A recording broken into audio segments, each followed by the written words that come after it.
Good morning. Good morning, everyone. When BeautyMatter reached out to me a while back to potentially talk at this event, they told me just talk about something that you feel like people should be focusing on that could be very important as an entrepreneur for anyone. They forgot to tell me I'm going to talk at 9 because I would have chosen talking about caffeine and stuff like that. I think I hope everyone has some coffee this morning. I'm going to try to be brief, and I try to concentrate and tell you guys about something that I find meaningful. And I'm very humbled to be able to be here. Me standing here doesn't actually make any sense to me, but I appreciate certainly that I'm here. I want to introduce myself a tiny bit to you guys, so whatever I say might make a little bit more sense. So my name is Csaba Lucas. I was born in Hungary, and I grew up there. I spent my childhood there before the regime change. So I grew up in a socialist country, which is very different than what we are in right now. And this industry itself represents everything that a non-socialist country is all about. But I grew up in that world, and when I became a young adult, a very exciting word started to come around. Now keep in mind, if you don't know what the socialist country is, no credit cards, no bank accounts, no bank cards, no taxes, no entrepreneurial ventures. That was something that was obsolete as I grew up. So as I became a young adult and the West was encroaching on us, it was very exciting to me as a young man, and everyone was talking about business, business, business, business. I was a very, very good student, so I was able to go to university simultaneously as I was doing high school. And of course, I chose business as a subject to study in university. After about the second class of microeconomy, I realized this is something that absolutely not interesting to me. But I was a pretty disciplined person, so I still kind of went through, and I did get my business degree, knowing that I would never, ever do anything in the world of business because it was just so dry. What I was interested about was sports. I was a pretty good athlete. I was a BMX champion in my city. I was in my county a shot put, javelin, discus, and 800-meter running champion. I was third in national championship in canoeing in Hungary, which actually kind of matters. Hungary is one of the leading countries in the world in canoeing. I ended up eventually racing in an airplane pull competition in Canada, which I had the good fortune to win, which is basically who can pull an airplane the fastest for 100 yards. So I was a pretty crazy physical specimen when I was even a younger man than now. So that kind of lent itself to a career. That kind of made sense. So when I got this scholarship to move from Hungary to Canada to teach children health and art-related subjects, afterwards I kind of exploited my physical capabilities, and I went into kinesthesiology. So my first 10 years as a professional, I spent working predominantly with athletes. I worked with the Los Angeles Lakers, to Borussia Dortmund, to all kind of world champion karatekas, bodybuilders, figure skaters, everything. So that was my first stab at a career, the first 10 years, let's say. Simultaneously, what interested me still back in socialist Hungary was arts. Arts was something that interested me, yet it didn't make sense because every artist wore black and they were smoking, which didn't really fit my mentality, as kind of maybe alluded to it. But secretly, I started to take art classes, performance art classes, and eventually, throughout my life, I ended up getting my performance art degree. I also went to Juilliard. I had the good fortune to be the lead in off-Broadway shows. I met my wife actually being the lead in a feature film. She was the female lead, I was the male lead. Very corny story. Almost 2 decades later, it sounds much better. But so I had a good stab at this world of art. So I had this business education, which I never really cared too much about. I had this kinesthesiology background, and then had this artistic vein as well. All this kind of turned into a mumbo-jumbo. But most importantly, probably, especially for this morning, all this had a bedrock. And the bedrock was this multicultural interest. Growing up in a socialist country versus a capitalist country already gave me this understanding that whatever we think matters in a society is majorly colored by culture. And if you live in one type of society, it's very, very easy to mistaken what's culture and what's very human. And I realized that because I was in these two different cultures. Like happiness, for example, something that for all of us is like happiness. Yeah, very important. It's in the Constitution, the right to happiness. But very interestingly, before the regime changing happened, they did this study. They asked Eastern European housewives how happy they were. And 100% gave the same exact answer, which was never thought about it, right? So it's something that in one culture, we think that's like so important. Other cultures, they don't give a hoot. And that made me think that how would that be to really dig myself into vastly different cultures? So many decades ago, I had the good fortune to go and live with a tribe in sub-Saharan Africa. And I did that months at a time, and I keep going back and forth for several decades doing that. I did the same thing with an Amazonian tribe. I dug myself into a Siberian tribe with the Chukchi people. And I really examined very different cultures, and I wanted to search for the overlaps between all of these vastly different cultures, way of looking at how to be human, and what are the overlaps. So the overlaps are the bedrock to all of these things that I ended up doing. Because I am an entrepreneur. I didn't really plan for this. It never really thought I would do anything in this regards, but it kind of landed there. And the reason it landed there, because all of these different things that I'm interested about, art, physicality, and now business, it kind of meshed into this something that I couldn't really define what it was. So with all this in mind, I wanted to talk about something this morning that I think might be interesting to wrap our minds around. At least for me, it is very meaningful. To put it in exact terms, I think there's an actual reason why we should all consider tracking lions without weapons. I know this sounds like a crazy idea, but I'm not joking, nor I'm trying to be outrageous here. Where is the picture? I don't know if you guys, is there a picture on the other side? Okay, so I was in Africa, somewhere in the Okavango Delta, a land rich in untamed beauty and enigmatic wildlife.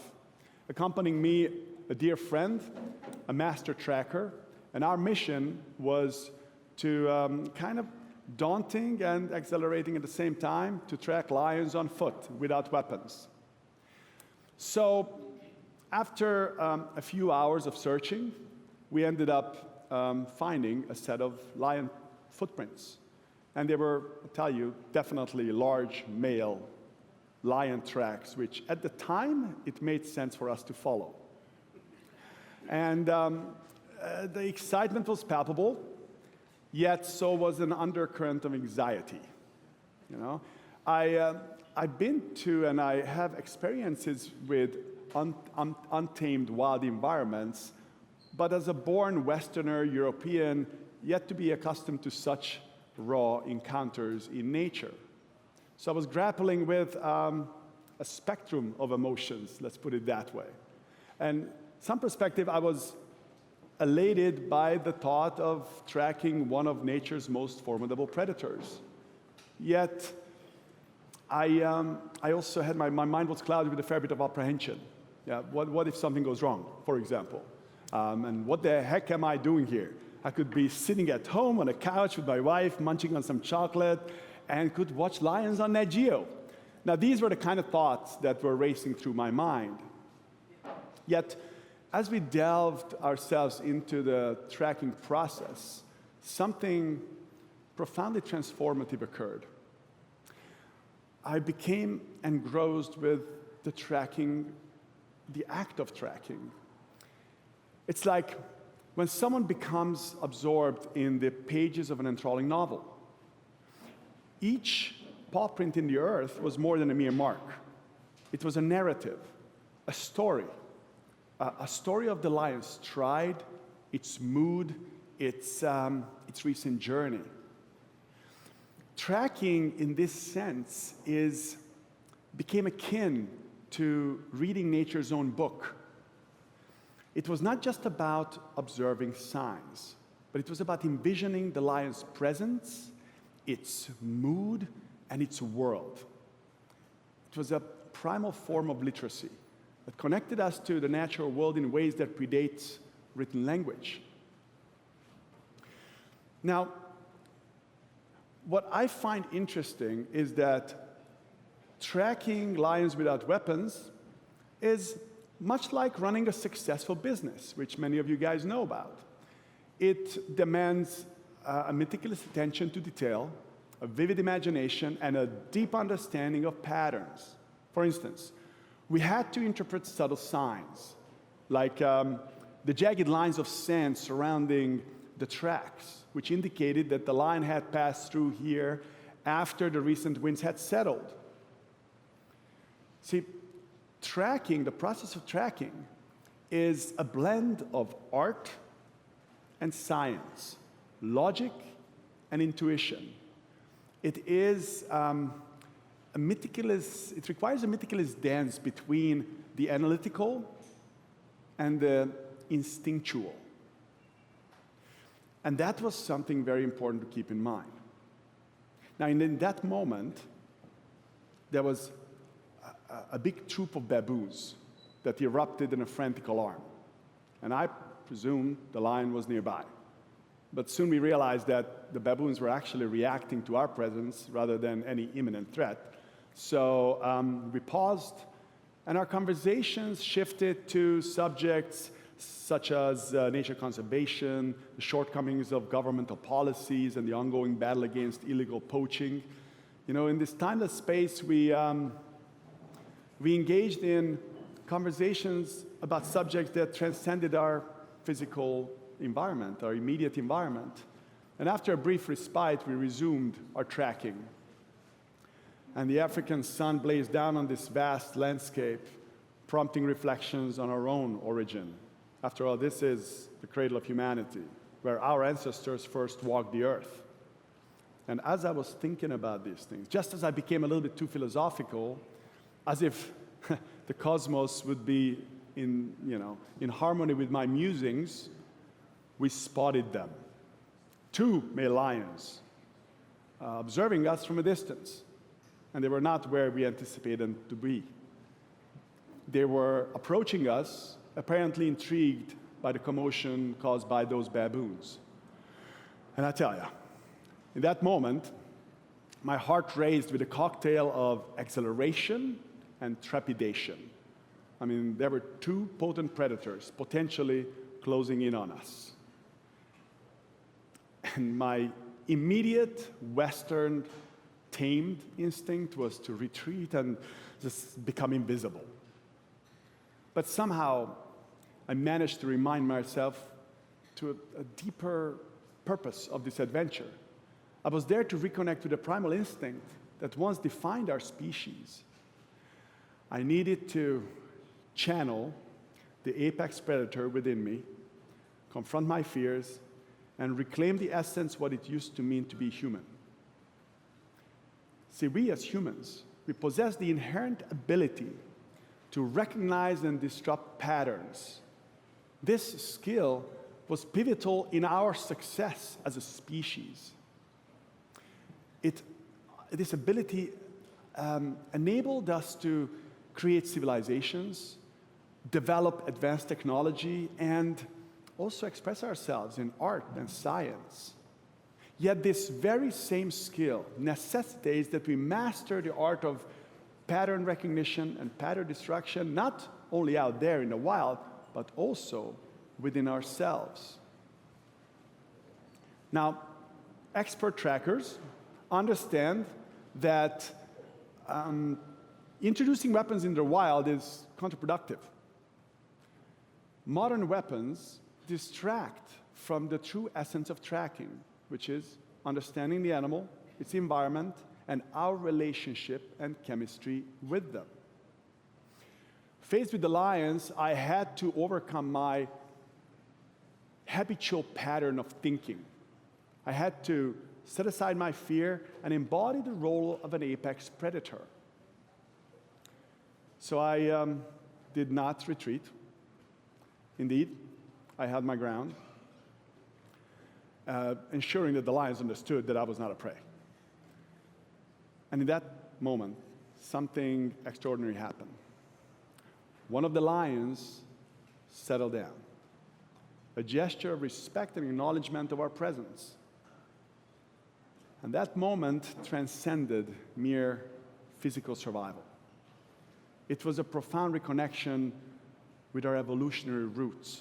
It was a rediscovery of an almost forgotten blueprint for mastering one's own life, mastering my own avatar. Now, in today's world, many of us are disconnected from this blueprint. We have become prey to patterns imposed by external forces, patterns of consumerism, social media, unhealthy lifestyles. We have lost the ability to recognize and disrupt those patterns, leading us to a loss of control over our lives. We find ourselves ensnared in cycles of poor dietary choices, overconsumption of social media, and dissatisfactions with our lives, both professionally and personally.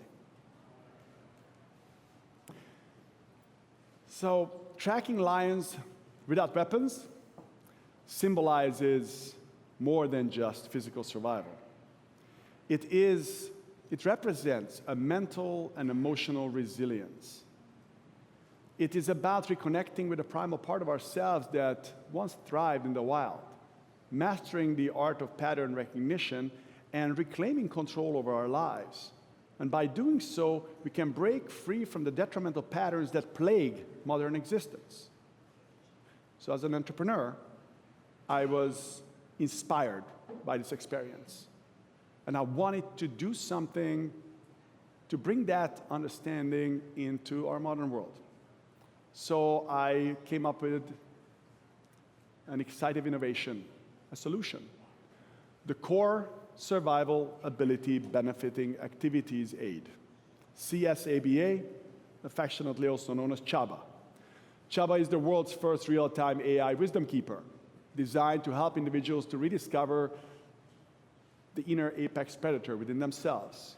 It is designed to help individuals to disrupt unwanted behavioral, social, and consumer patterns, guiding us to a place of self-control and empowerment.